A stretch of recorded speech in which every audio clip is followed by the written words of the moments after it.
आज हम circuit theory की थ्योरम पढ़ेंगे, initial value theorem and final value theorem. Initial value theorem का स्टेटमेंट क्या है, जैसा कि आप देख रहे हैं, यदि किसी फंक्शन एफ टी और उसके अवकलज यानी differential D upon D T of F T, कोई फंक्शन एफ टी और उसका डिफरेंशिएशन का अगर लाप्लास ट्रांसफॉर्म संभव हो, पॉसिबल हो, और L of F T, Laplace of function F T is equal to F S हो, और एस एफ एस की limit S tends to infinity संभव हो। मतलब इनिशियल वैल्यू थ्योरम ये कहती है कि हमारे पास में ये तीनों कंडीशन फुलफिल हो रही हो तो limit S tends to infinity S F s is equal to होगा limit t tends to zero of F t. मतलब ये चीज़ होगी अगर ये तीन चीज़ें प्रैक्टिकली पॉसिबल होगी तो। कौन कौन सी तीन चीज़ें? एफ टी का डिफरेंशियल का लाप्लास संभव हो, एफ टी एफ एस के बराबर हो, और एस एफ एस की limit S tends to infinity संभव हो तो। अब इसका प्रूफ हम देखें तो कैसे करेंगे?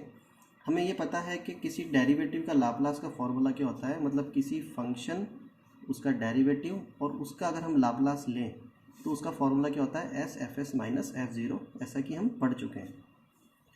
हम ये भी जानते हैं किसी फंक्शन का लाप्लास लेते हैं तो हमारे पास फॉर्मूला क्या होता है? एल ऑफ एफ टी अगर हम करते हैं तो क्या होता है? Zero to infinity F T E raise to power minus S T और डी टी। तो अभी हमारे पास में एफ टी क्या है? ये वाला एफ टी।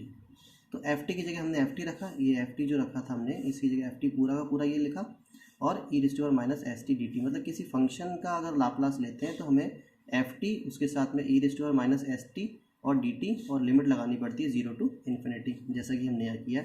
ये वाली side S F S minus F zero continue इसी डायरेक्शन में।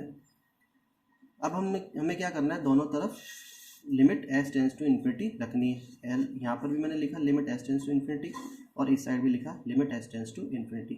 अब इस एस टेंस टू इन्फिनिटी को जब हम इसमें पुट करेंगे तो जब यहाँ एस की जगह इन्फिनिटी रखेंगे तो ई raise to power minus infinity होगा, और ये पूरी टर्म, क्योंकि E raise to power minus infinity क्या होता है? ज़ीरो होता है। ये ज़ीरो जब इससे मल्टीप्लाई होगा तो पूरा रिजल्ट क्या आ जाएगा? ज़ीरो।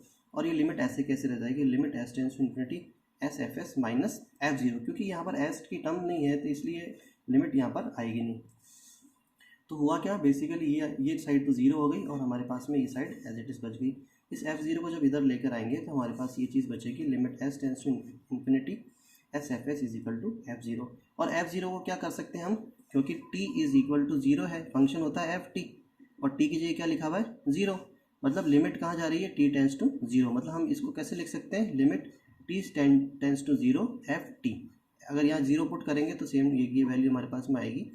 तो जैसा कि हमने स्टार्टिंग में इसका स्टेटमेंट दिया था कि अगर ये सब चीज़ें संभव होगी तो s s F s is equal to f t होगा टी टेंस टू ज़ीरो, और वो हमने यहाँ पे प्रूफ किया। सेम इसी तरह से हम पढ़ेंगे final value theorem. Final value theorem का स्टेटमेंट क्या है हमारे पास में कि यदि किसी फंक्शन एफ टी और उसके डेरिवेटिव, मतलब वही अवकलज का लाप्लास संभव हो तो एस एफ एस के पोल मतलब ध्रुव एस प्लेन पर लेफ्ट हैंड साइड में होंगे तो ये चीज़ पॉसिबल है। अगर, क्योंकि सिस्टम स्टेबल तभी होगा जब एस प्लेन पे लेफ्ट हैंड साइड में पोल होंगे। तो स्टेटमेंट और इसका फॉर्मूला तो ये कहता है कि limit S tends to zero s F s is equal to limit t tends to zero f t होगा।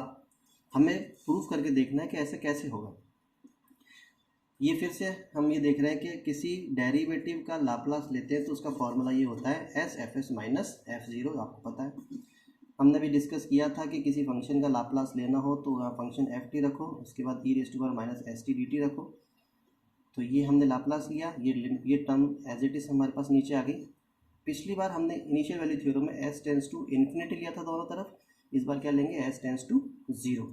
इधर भी लेंगे और इधर भी लेंगे। ये देखिए आप, limit S tends to zero यहाँ पर भी लिखा और limit S tends to zero यहाँ पर भी लिखा।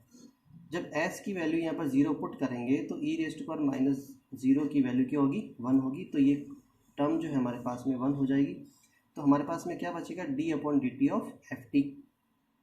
अब आप देख रहे हैं इंटीग्रेशन भी है और डिफरेंशिएशन भी है, तो इंटीग्रेशन और डिफरेंशिएशन एक दूसरे को काट देंगे, बट ये लिमिट हमारे पास में रह जाएगी।